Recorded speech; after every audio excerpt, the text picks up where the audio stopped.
नमस्कार। हमारे साथ हैं रामनिवास घोडेला जी, जो कि कांग्रेस पार्टी के अभी बरवाला हल्के से उम्मीदवार थे और वो एक मजबूती के साथ में इलेक्शन जिन्होंने लड़ा, तो इलेक्शन इतना मजबूत दिखाई दे रहा था घोडेला जी का, तो उसके बारे में और एक हार के पीछे का कारण हम जानना चाहेंगे। जीत के पीछे एक कारण होता है, हार के पीछे भी कोई कारण होता है, तो उस हार के पीछे का कारण हम जानना चाहेंगे। खुद घोडेला जी आज हमारे साथ मौजूद हैं रोहतक के अंदर। तो जी घोडेला जी नमस्कार आपको। नमस्ते। नमस्ते भाई। और एक इतनी मजबूत स्थिति दिखाई दे रही थी आपकी, वो कहते हैं कि जीती हुई बाजी हार गई, तो क्या कारण रहा उसका कारण कांग्रेस पार्टी के नेता रहे, जो हमारे से सांसद हिसार से भाई जयप्रकाश जी और उनके भाई एक्स MLA बरवाड़ा से रणधीर सिंह धीरा और उनके रिश्तेदार जो पूर्व जिला परिषद के चेयरमैन राजेंद्र सूरा और भी जयप्रकाश जी के साथ जो 10, 20, 30 लग रहे थे। सबसे बड़ा कारण आर का वही लोग रहे। उन्होंने एक रूमर फैला दिया ज़बरदस्त, नहीं यानी हरियाणा के अंदर बरवाड़ा सबसे बढ़िया सीट थी कि भाई कहीं पर भी किसी को पूछ लो बरवाड़ा से रामनिवास घोडेला जीता, एक नारा था। पर इन लोगों ने खुले सरेआम एक पार्टी के साथ विश्वासघात करके और पार्टी कैंडिडेट को हराने का काम कराया। उसका खामियाजा पूरा हरियाणा प्रदेश के अंदर कांग्रेस पार्टी को भुगतना पड़ेगा। तो इतनी मजबूत स्थिति थी, तो क्या इस बात का पहले पता नहीं लग पाया? क्या कारण रहे तो इस बात का पता नहीं लग पाए रहे? ये हार के बाद ना पहले पता लग गया था। सरेआम बगावत पे उतर आए थे। राहुल गांधी जी की रैली थी, उस रैली के अंदर कोई बैग की फोटो थी, वह जो फोटो बन के आई थी वह AICC से बन के आई थी। हमारा उस फोटो से लेना देना नहीं था, परंतु जयप्रकाश जी ने उस फोटो का एक बवंडर बना दिया था कि आपके ही पत्रकार बुला के एक दो उन पत्रकारों से स्पेशल सवाल किया गया, भाई आपकी फोटो यहाँ पर नहीं लगाई। तो जयप्रकाश जी ने यह कहा कि मेरी फोटो का बदला जनता देगी। इसका मतलब पार्टी के बगावत। और उनका भाई धीरा जो एक विशेष जाति का नाम लेके ये कह रहा है, उसकी शायद ऑडियो आपके पास भी आई होगी, यानी हम आपको दे देंगे, उसको भी आप देखना। वो जो विशेष जाति का नाम ले कह रहा है कि ये सीट तो फलाना समाज की हो जाएगी, भाई इसको भाई को हराना है और इसकी जगह अपने वाली को वोट दें। तो यानी कि इसको भीतरघात कहेंगे आप? ना ओपन घात।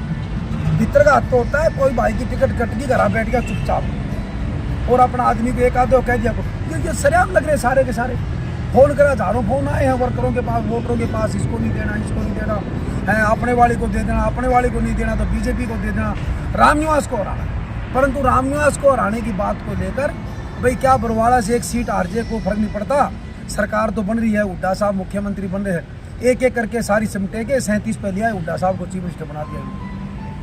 जी ये हैं हमारे साथ रामनिवास घोडेला जी, कितने एक मजबूती के साथ कह रहे हैं कि एक भीतरघात को ये कह रहे हैं कि ओपन घात। तो ओपन घात के साथ साथ इस पर आने वाले चुनाव के लिए आप क्या कहेंगे? भाई मेरे ख्याल से तो आपने इस प्रकार से तो नहीं बोलना चाहिए कि ओपन नहीं बता क्यों नहीं बोलना चाहिए?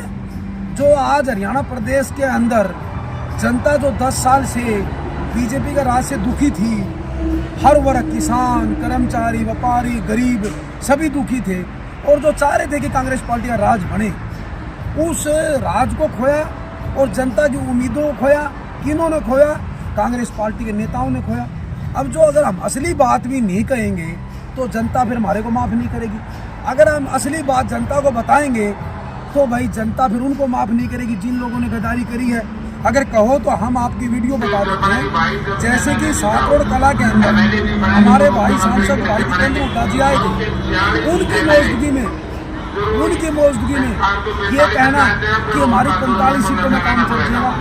नीचे से एक वर्कर आवाज मान रहा है कि हमारी 55 और 60 सीट आएगी और हमारे सांसद जयप्रकाश जी भाई ये कह रहे हैं कि हमारा 45-46 में काम चल जाएगा। अगर 45-46 में काम चल जाए तो बरवाड़ा सीट की जरूरत नहीं है। एक और उनका भाई ये कह रहे हैं कि अपनाड़ी को दे दो। लाडुआ गांव में आधा लान लग रहा है दीपेंद्र जी हुड्डा की मौजूदगी में, भाई इसको वोट मत देना, ऐसे कर रहा है। हमारा वर्कर नीचे खड़ा गजेंद्र पुनिया ये कह रहा है कि तुम हाथ क्यों ला रहे हैं। हर जगह इन्होंने करे है। तो बता भाई, अगर हम ये बात नहीं बताएंगे आपके चैनल के माध्यम से जनता को, तो जनता हमारे को माफ़ नहीं करेगी, और हम बताएंगे तो जनता उनको माफ़ नहीं करेगी जिन्होंने आज कांग्रेस पार्टी का राज को रोका है। मैं कहना चाहता हूँ जी बिल्कुल, हार का दर्द हर किसी के अंदर होता है और वो दर्द आपने बिल्कुल क्लियर भी कर दिया है और एक धड़ल्ले से आप उस मेरे दर्द नहीं है भाई, दर्द लेकिन है। आपकी पार्टी के मुखिया भी हार गए हैं, उस पर क्या कहेंगे? मुखिया कौन हार गया बताओ? प्रदेश अध्यक्ष। देखो प्रदेश अध्यक्ष भी ऐसे नहीं जमकता, सुनो मेरी बात। जब किसी खेत के अगर 1 एकड़ में आग लग जाती है तो बराबर वाले खेत का भी ऐसा होता है। तो ये घूमता घूमता घूमता घूमता चुगड़ता चल गया भाई। कहीं असर, एक बार बताओ, ये हमारे खड़गे साहब, हमारे नेता खड़गे साहब ने एक बात रखी थी हमारी मीटिंग में कि भाई इस प्रदेश के अंदर 36 बिरादरी को हमने साथ लेके चलना पड़ेगा। अगर किसी समाज का अगर 1000 वोट भी है, अगर पार्टी उसको टिकट देती है और उसको टिकट देने से पूरा प्रदेश के अंदर उसका फायदा होता है तो उसको टिकट देनी चाहिए। तो अगर ये पार्टी का फैसला हुआ और उस पार्टी के फैसले के अंदर हमारे को पार्टी ने टिकट दी, उसका पूरा प्रदेश में फायदा होना चाहिए था। परंतु इन लोगों ने उस समाज के लोगों को हराने का काम किया तो पूरा प्रदेश के अंदर नुकसान होगा। उसमें शायद हमारे पार्टी के प्रदेश अध्यक्ष उदयभान को भी नुकसान हुआ उसका। एक बेबाक तरीके से खुले दिल से बोलने वाले रामनिवास घोड़ेला जी,